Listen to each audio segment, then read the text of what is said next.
15 जून, उसके बाद 29-30 अगस्त की दरमियानी रात और उसके बाद 31 अगस्त को भी जब चीन अपने मंसूबों में कामयाब नहीं हो पाया तो अब बिलबिलाने लगा है।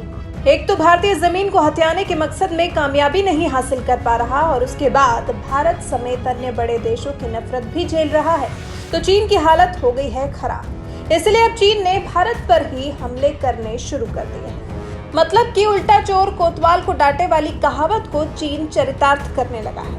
चीन के विदेश मंत्रालय की तरफ से रोजाना नए नए आरोपों की बारिश भारत पर की जाती है।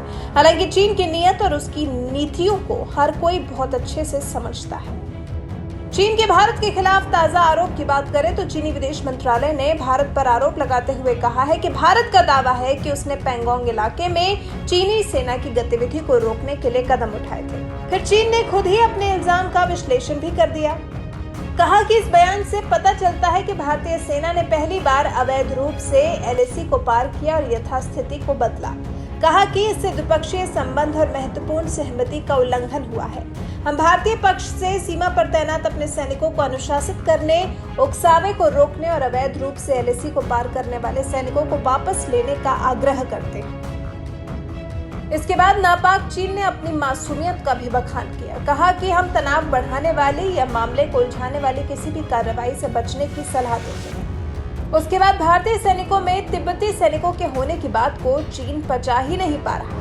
लद्दाख के पैंगोंग इलाके में भारतीय सेना में तिब्बती मूल के जवानों के शामिल होने के सवाल पर भड़का हुआ है।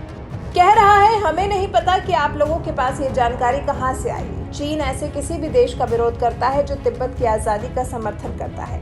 हालांकि चीन भारतीय सेना में तिब्बती जवानों के शामिल होने से इनकार कर रहा है। कह रहा है कि उसे इस बारे में कोई जानकारी नहीं है।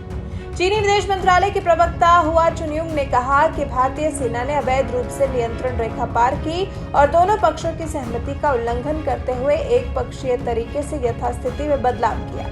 साल की शुरुआत से ही भारतीय सेना ऐसा कर रही है और सीमा क्षेत्र में अस्थिरता पैदा कर रही है और तनाव बढ़ा रही है। पूरी जिम्मेदारी भारत की है। और बातचीत की बात से तो चीन ने कभी इनकार ही नहीं किया।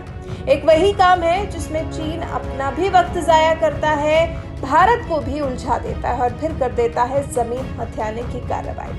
बातचीत की उम्मीद जताते हुए दावा किया कि चीन ने हमेशा विवाद को बढ़ने से रोका, सैन्य कूटनीतिक माध्यम से बातचीत की, भारत से अपने फ्रंटलाइन सैनिकों को नियंत्रित करने को कहा, उकसावा बंद करने और अवैध तरीके से दाखिल होने से मना किया है। उम्मीद जताई है कि भारत और चीन साथ मिलकर एक ही लक्ष्य की तरफ अपना ध्यान केंद्रित किए रहेंगे और दोनों देशों के नेताओं की सहमति का पालन करेंगे। तो देखिए आपने चीन की चोरी और सीनाजोरी। जो देश अपनी विस्तारवादी नीतियों के लिए विश्वविख्यात है, वो अब दुनिया की नजर में भला मानुष बनने के लिए हाथ पैर मार रहा है और साथ ही भारत को नीचा दिखाने की कोशिश कर रहा है।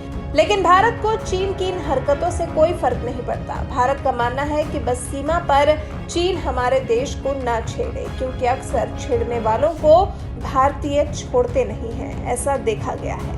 पाकिस्तान से ही कुछ सीख ले लो चाइना।